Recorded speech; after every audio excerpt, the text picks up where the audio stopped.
What's up, everybody, and welcome to my TNA Impact Wrestling review. As we are now 10 days away from Bound for Glory, we kicked off the show with Dixie Carter not going to mention Hulk Hogan's name after he left TNA last week, pretty much saying he was done. And she says he was a selfish individual. We're not going to mention his name, so we're just going to keep saying he all the time. Saying she doesn't need him, she doesn't need Bischoff, she doesn't need Stephanie McMahon for some reason, or Stephanie Levesque, or yeah, Miss Stephanie McMahon or Levesque. Or she doesn't need the good old Jarrett, she doesn't need Jeff Jarrett either. And brought up AJ Styles from what happened last week. And she pretty much asked him nicely to leave and not do this match, but now it's got to be by force and stuff. He was a champion, but it's not happening anymore for AJ Styles. Sting then came out and wanted an explanation for what's happening around this place. Talking about, AJ talked about the whole Bound for Glory and why Sting's now making matches for himself to go against Magnus, who gave him the authority to make matches and everything. And pretty much Sting kept asking, what's going on? Cut the crap. What the hell's going on around here? And pretty much talked about, you don't want to be like your buddy and lead his company, do you? And because you think you go around booking matches and everything. So she put him in a match tonight. In fact, a tag team match. Sting and Magnus versus Bad Influence, Kaz and Daniels, pretty much. And, pretty much says, if you don't win this match tonight, if any of you two don't win the match tonight, then none of you will not be at Bound for Glory on October the 20th. Next, Austin Aries pretty much talked about Jeff Hardy tonight, talking about he's going to be tonight in a wrestling match. Pretty much, not none of those high wire or ladder matches, since the X Division match is coming up for the X Division title, and an Ultimate X match for the title. Austin Aries, Jeff Hardy, Manic, and Chris Sabin. Pretty much say he's going to beat Jeff Hardy one-on-one tonight. As for Dixie Carter, pretty much mostly rambling out the mouth again. It looks like she tried to shoot on WWE in a way, trying to say Stephanie McMahon's name. And pretty much calling Sting, Steve out there and stuff. So, I don't know. She tried to take shots at WWE in her own company. I don't know. Because she like she's all over the place talking. Aries went against Hardy. Pretty much a really great match, I would say. Very great match. Austin Aries picking up the win with a brainbuster off the top rope. And then Samoa Joe came out and talking about both of them.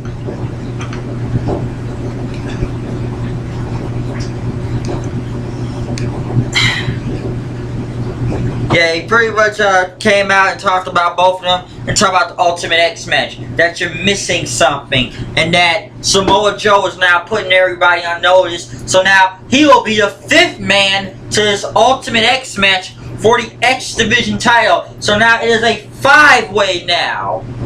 Pretty much between Hardy, Aries, Manic, Sabin, and now Samoa Joe. Joe saying, Joe is going to kill you. I don't know why Joe is even in this match, which makes no apparent sense. I don't even know why, but he's in it. So, Joe is now in the Ultimate X match, which is still very weird in a way of why he added himself into it, but it's a 5-way, so we'll see what happens there. ODB went against Jesse, which didn't make much sense to why, and Eric Young left to go on a road trip until he remembered ODB had a match tonight.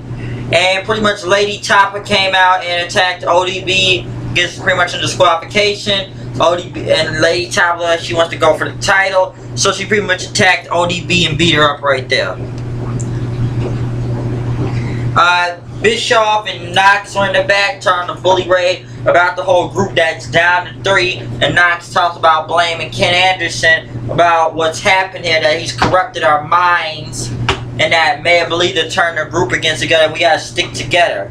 So he said Ken Anderson it's all his fault. And he said he went forward the whole pile driver on the stage, but he was showing a good lesson, and pretty much this was his revenge night, so he was going to come after AJ Styles night, and they pretty much band together again to get AJ Styles. It's a 2-on-1 match with AJ Styles and Aces and Eights, Knox and Bischoff.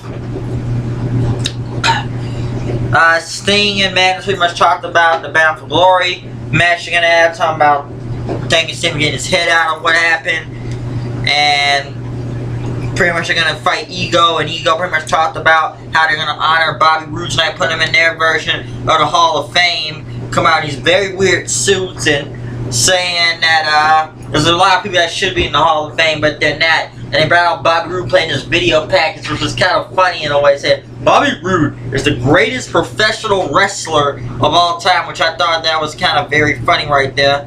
And pretty much Bobby Roode got on the mic saying he should be in the Hall of Fame, that he blamed Kurt Angle and blamed TNA to why Kurt's even in the Hall of Fame in the first place. Why should he be in there? And Bobby Roode has been here longer than him to what he's done. And pretty much, and then Kurt Angle's music hit, and I guess Kurt Angle returned tonight. He pretty much came down to the ring. He said, "Who are these two, your girlfriends?" And pretty much did a belly to belly on Cass and German suplex Daniels, and then pretty much went after Bobby Roode, trying to put the ankle lock on him, and he got out of there and pretty much told Bobby Roode he has one thing to say. It's gonna be Bobby Roode versus Kurt Angle at Bound for Glory. So you better watch out for that match.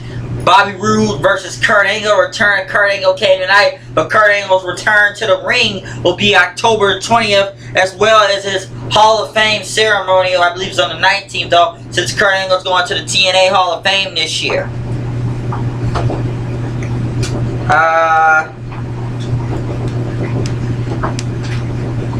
Velvet Sky winning against Brooke Tessmacher, #1 contender spot for the Knockouts title, which is pretty much a three-way, which is going to be since Gail Kim is already in the match. Pretty much Saban kept annoying Velvet Sky out there, and pretty much Brooke Tessmacher got the win, add herself to the match, so it was pretty much whatever from there on. Bad Influence winning against the Main Event Mafia, Magnus and Sting. Pretty much Sting and them winning with the Scorpion Death Drop. Like Magnus was mad I was gonna fight him and everything. I don't know, I guess they're trying to turn him heel probably. I don't know about that. And then Dixie Carter messed with AJ Styles, trying to give him all this money. You can buy all the trades if you want, you just leave and don't do this match. And pretty much AJ didn't accept the money and tore it up and threw it right in her face. AJ Styles then when he's the Main Event Mafia, Knox and Bischoff, which was very stupid in and of itself. That power slam was so botched into a pin it wasn't even funny. AJ Styles pretty much picked up the win over them, and then Bully Ray got in pushing them away, hitting AJ Styles with the chain, so get back and everything, and he beat him with the chain and threw him out the ring, pretty much saying he's going to be coming for him and Bound for Glory, be the last voice he ever sees. So once again, you know it's me, the HOOD, coming with news and reviews. You know I am, know what I do. We're done today, that's the story. Make sure you watch out for October 20th, Bound for Glory. So it's not much to say about this show tonight, really. Got on a couple things here, so yeah, and Kurt Angle's big turn was tonight, so I guess that was pretty much one of the biggest things tonight, and this whole Ego Hall of Fame was kind of funny in a way. But Kurt Angle's back now, so we're going to see what happens from there on. So I'm out of here, I'll see you guys later. Keep checking more reviews and videos, live reactions. See you guys, peace.